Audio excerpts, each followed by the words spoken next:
Il n'y a personne qui vient chez Big Mama parce que c'est un bon concept. Les gens ils viennent chez Big Mama et d'ailleurs dans tous les restos du monde parce qu'ils veulent que ce soit bon, pas cher, servi avec le sourire dans un bel endroit. Salut, je m'appelle Victor, j'ai 33 ans, j'ai cofondé Big Mama avec Tigrane il y a 5 ans. Si je dois définir Big Mama, j'ai envie de te parler de notre mission. On se lève le matin et on se dit que si on n'avait pas monté Big Mama, les quelques milliers de personnes qui mangent chez nous tous les jours mourraient pas de faim. Pour ça, notre métier, c'était d'essayer de donner à nos clients le meilleur moment de leur journée. Et que le meilleur moyen de faire ça, c'était d'essayer de faire des restos où quand tu ouvres la porte, tu te sens en Italie.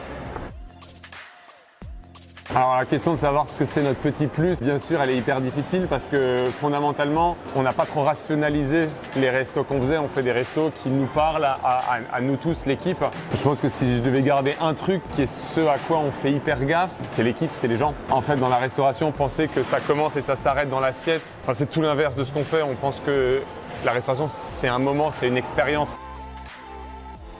C'est facile de raconter des histoires et de romancer, de se dire c'est levé un matin et on a une vision, on s'est dit waouh, on va faire des restos italiens, ils seront comme ça et 5 ans plus tard on a exécuté le plan parce qu'on était des visionnaires. Non. Je pense qu'un truc où on a eu raison, c'est qu'on a pris notre temps. Si ton produit c'est une app, tu peux le lancer, si ça marche pas, un mois plus tard tu en ressors une autre.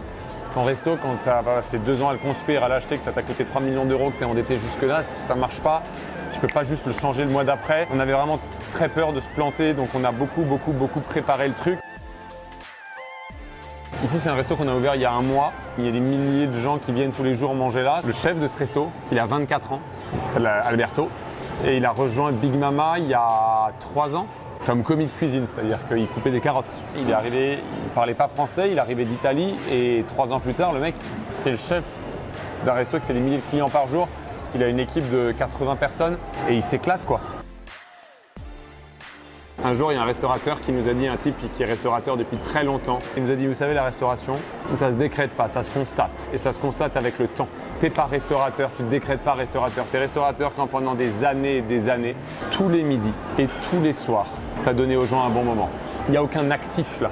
Tu vas 10 fois chez Big Mama et c'est génial. La 11e, le mec à l'accueil fait la gueule et la pâte est 15% trop cuite. Et tu te dis, ah putain, ça a baissé, c'est vraiment plus que c'était. Et tu le dis à tous tes potes et tu te dis, putain, chez Big Mama, c'est de la merde.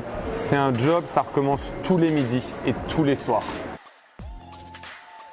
On pense qu'un bon restaurant, c'est 4 choses. C'est un restaurant qui est bon, pas cher, servi avec le sourire, dans un lieu fort. Et on se dit souvent, chez Big Mama, le jour où tu penses que tu as un bon concept, t'es mort. Parce qu'il n'y a personne qui vient chez Big Mama parce que c'est un bon concept.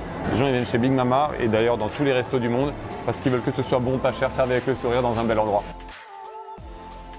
Il faut être full-time sur son projet parce que quand on monte sa boîte, nous on s'est pris 250 baffes.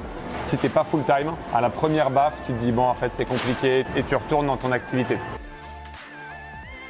Moi, je pense à une marque, je pense à Nike. Ce qu'il y a de fort avec Nike, c'est que tout le monde a des chaussures Nike. C'est une marque qui n'est pas clivante.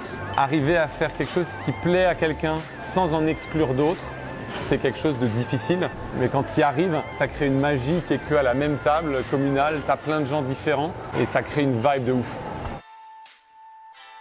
La start-up à connaître, c'est Trône. C'est un mec qui s'appelle Hugo, qui est à Station F. Et un jour, il arrive dans notre bureau et il dit « Moi, je vais changer la manière dont les gens chient. » Et il repense tout le moment où tu vas aux toilettes, à commencer par les toilettes en tant que telles. Et on a des toilettes Trône ici, et franchement les toilettes sont canonissimes.